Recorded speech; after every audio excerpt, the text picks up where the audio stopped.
stuff. Oh my God! Okay, it's happening. Everybody stay calm. What's the Everybody procedure, stay calm. everyone? What's the procedure? Stay calm. Well, Never has that meme been more appropriate for right now. So Jim Ratcliffe and Ineos are the first people to put their name officially forward, declaring their interest in buying Manchester United. This feels like it kind of has the same feeling as a transfer window. But it's Manchester United, the entire football club, who are up for sale.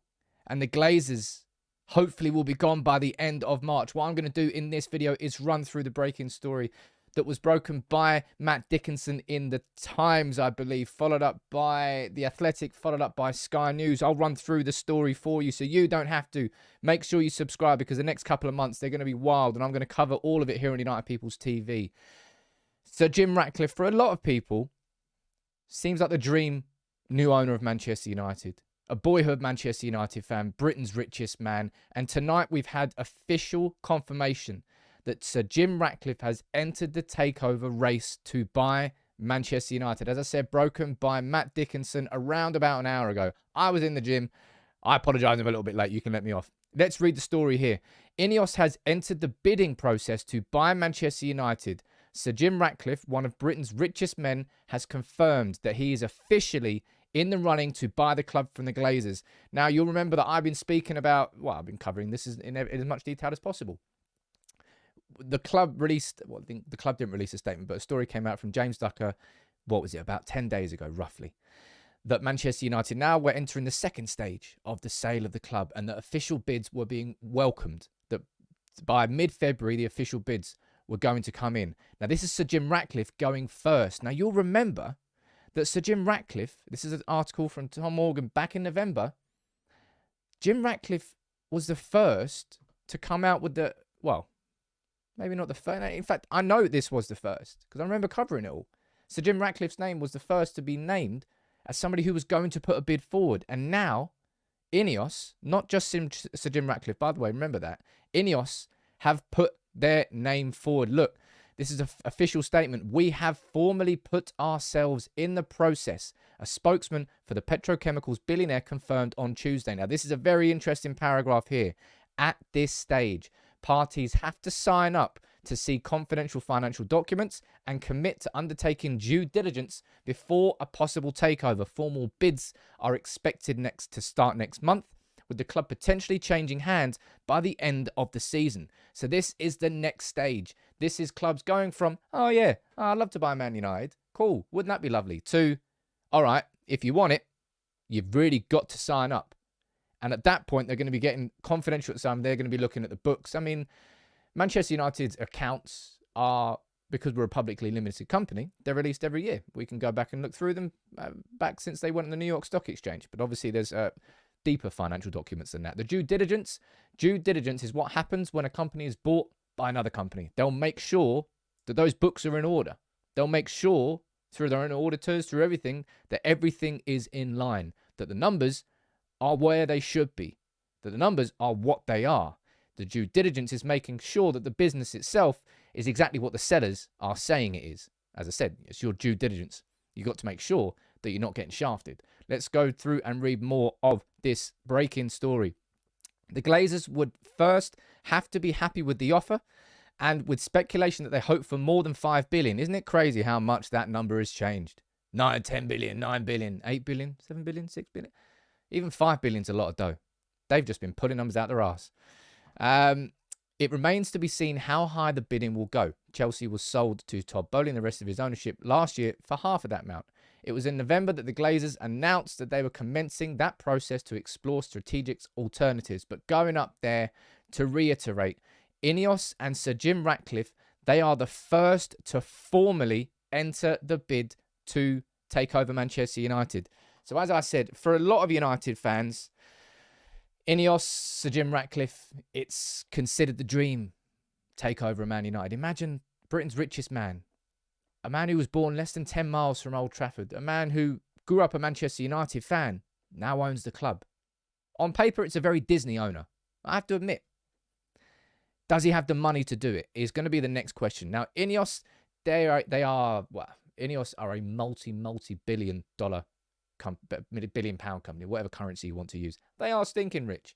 Now, of course, they own Nice. Now, if you're on YouTube anyway, go up there. I've just popped a video up there. I've done a deep dive into Jim Ratcliffe's ownership of Nice, because somebody asked me to do that before. It's sort of like, how good has Jim Ratcliffe's ownership of Nice been? Has it been good for them? Has it been bad for them? Make sure you watch that video. What I'm going to do now is quickly run through the article on The Athletic and also on Sky News to see if there's any more information inside both of those.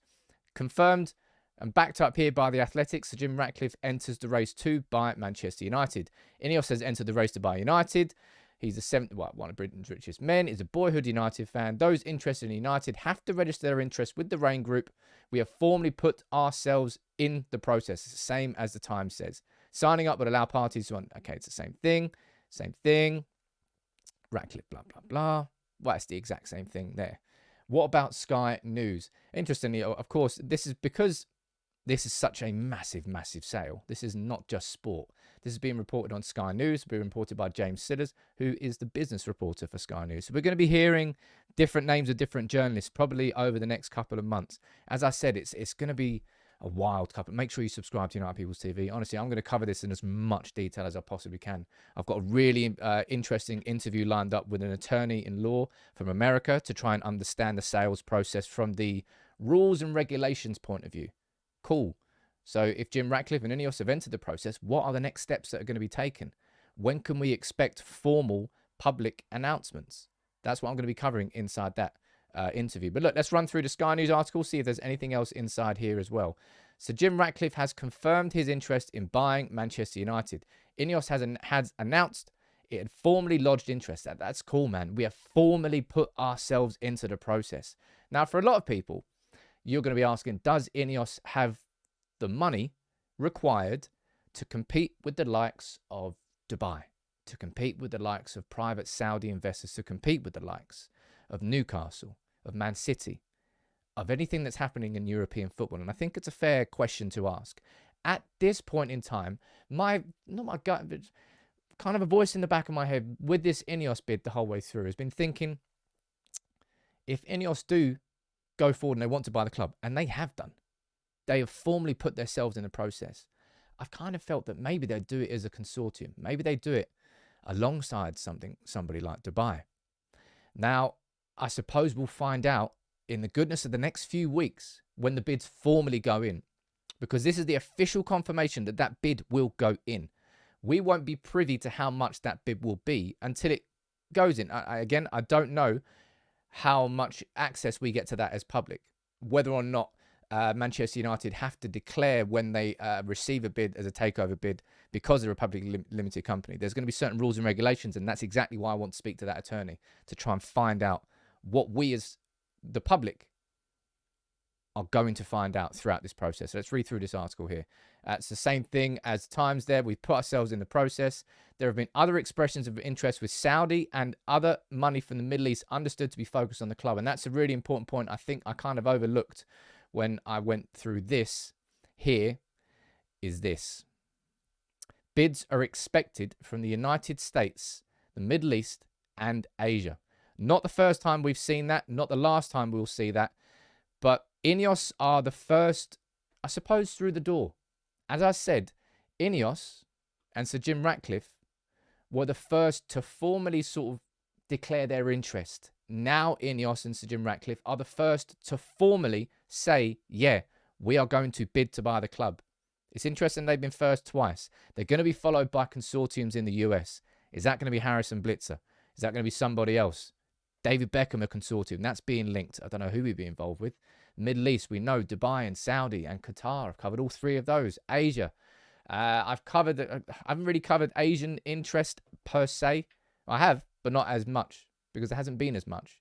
But I tell you what, this is the start of it. As I said, that meme at the start, Steve Carell, this is what we've been waiting for.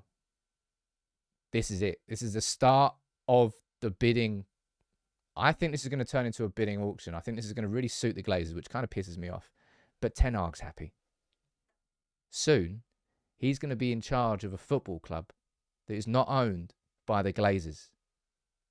Think about that for a second. Let me know what you think about Ineos and St. Jim Ratcliffe, and I'll cover everything when it happens. But whoo, Bye.